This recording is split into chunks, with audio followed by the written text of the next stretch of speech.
Good morning. What is up, everybody? This is Stevie Breach coming to you here today. We are driving to work.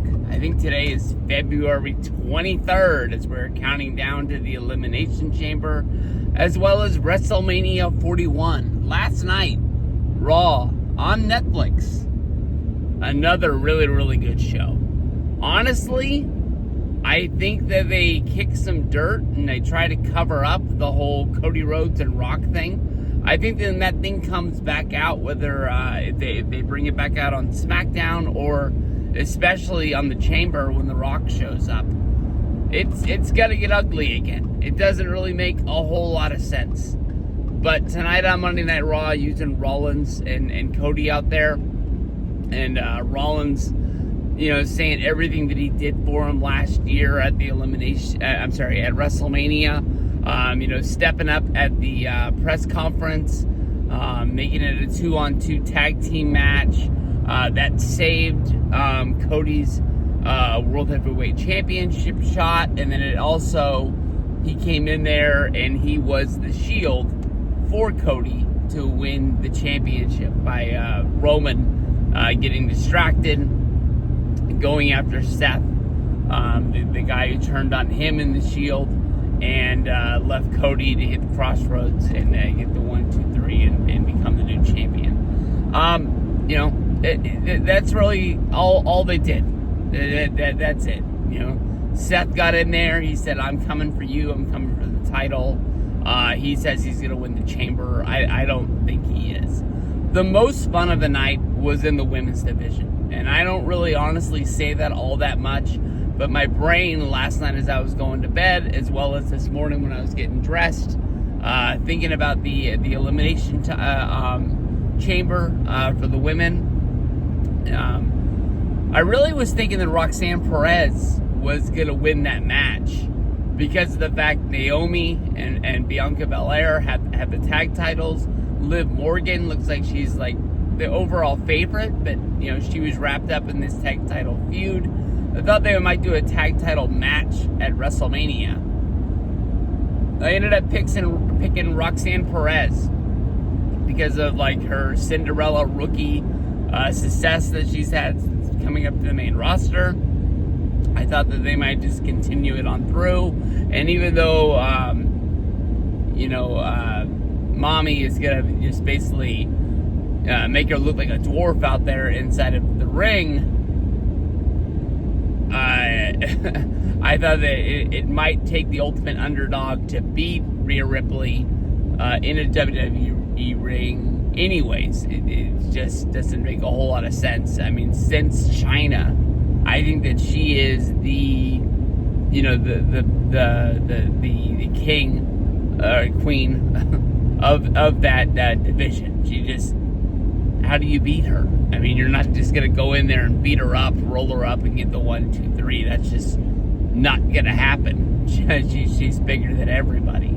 But now I'm wondering, I think this Io Sky versus Rhea Ripley match, the night after the Elimination Chamber on Monday Night Raw, I think it means a whole lot more than what we're thinking of. Why does Rhea Ripley have this roadblock between her and WrestleMania? It doesn't really make a whole hell of a lot of sense that she has to defend her title the night that somebody is coming out and saying, "I'm coming for you" at WrestleMania. Now somebody wins the Chamber, they know they're going to WrestleMania, and they're fighting the winner of this match. And it's not like it's a Liv Morgan versus Rhea Ripley match. Io Sky, she has this thing of she beat Rhea Ripley in NXT.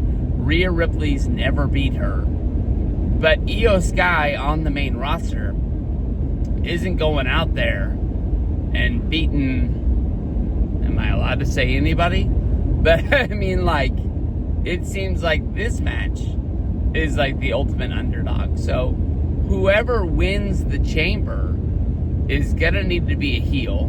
Whoever wins the Chamber is going to need a group / friend to be out there and be messing around in the match to make Rhea have a chance to lose, thinking that it's going to be this questionable person against Io Sky at WrestleMania. And then I'm wondering, well, if Rhea loses this match, what is another match that she can be in for a women's championship that means something? There is no other women's belts unless she says she wants to go after like one of these Intercontinental or United States Championships of like the mid card. That doesn't really make a whole hell of a lot of sense. I guess she's not really messing with Judgment Day anymore now, especially since Priest left Raw and went to SmackDown. But I mean, I guess the door could be open to Rhea versus Dominic if they even would do that match, which I don't think they would. That is kind of like that back pocket dream that I have. But I mean, wow. All right. But we got new tag champs, Raquel Rodriguez. I'm embarrassed that I kept calling her Ricardo Rodriguez in my video talking about the chamber.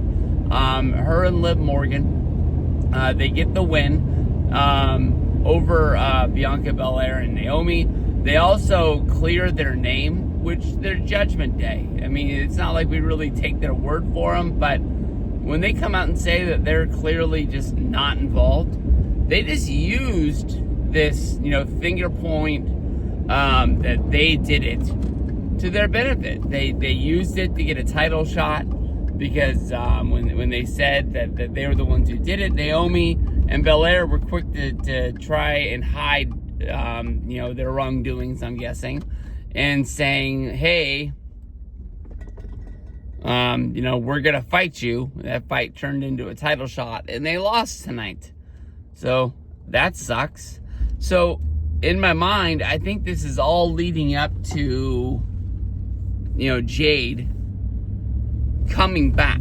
I don't know if that means she's going to come back at WrestleMania. That's probably the biggest time that she can come back. But in my mind, I still think that the Raw after WrestleMania is a big night.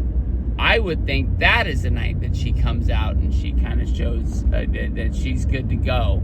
Maybe they bring her out at WrestleMania and she actually wrestles on Raw. I'm guessing is what they're going to do. But, I mean, are they going to use Jade to come down and make a save if it's Bianca versus Rhea Ripley at WrestleMania and Naomi's getting involved? Or are they going to have Jade come down and then just by the way she looks and she points, we're going to know they're the ones that put her through the windshield of that car? I don't know. I don't think Mick Foley's going to come out and find a blonde hair in the car that kind of, made us all think Rikishi did it to Stone Cold back in the day. But, I'm not quite sure. But that's kind of the stuff that I'm thinking about in my head. So, maybe Jade comes out on Monday. I think that's what kind of makes the most sense. Is, if Bianca wins, because she's the stronger of the two with the biggest name value, what if Jade comes down while they're messing with the Io versus Rhea match, evens the odds there? Then I guess we could do Rhea versus Bianca for the championship, and that leaves Jade versus Naomi at WrestleMania. I don't know. I'll have to clear all this up. I'll have to kind of resort it in my mind. But that's kind of what I'm thinking as of right now. I'm almost at work, so I'm gonna have to wrap this bad boy up. Takes me about 10 minutes to get there every day. So, pretty foggy today. Should be a fun day. When I get in there, I got to break the load down, set her up, and see what we can sell today. Peace out. I missed it.